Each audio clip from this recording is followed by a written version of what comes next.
L'objectif de la venue de ces robots, en fait, c'est dans un premier temps de démystifier en fait le concept de robotique. Parce que bon, généralement on remarquait que tous les gens en fait, c'était quelque chose d'impossible en fait à avoir soit en Occident ou dans les films. Donc le premier objectif c'était de leur montrer que c'est pas forcément à l'Occident. En Afrique, tout petitement au Burkina, on peut les voir. Donc le deuxième objectif c'était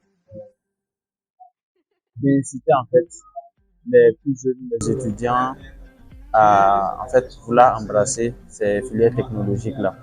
Voilà. Parce que la technologie actuellement est un domaine qui est incontournable. Voilà. La robotique aussi fait partie de ces branches-là qui commencent à avoir le vent en poupe. Voilà. C'est un domaine en tout cas qui, lorsqu'il sera bien développé, en tout cas, aidera vraiment dans beaucoup de tâches du quotidien. Que les modèles arrivent, mais ce qu'on fait, c'est quoi? Premièrement, c'est de calibrer le robot. Voilà. Donc après la calibration, maintenant, on passe maintenant à la programmation du robot.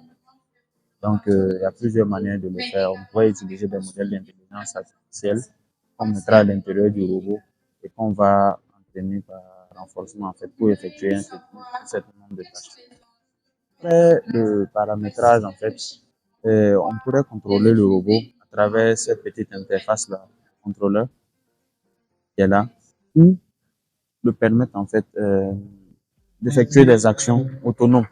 Nous avons deux robots qui sont présents actuellement. Il y a l'humanoïde, le G1, et il y a le Gotu, le quadrupède qui est là. L'humanoïde a environ une autonomie de 4 heures. 4 heures en gros. Et les gens étaient vraiment énervés.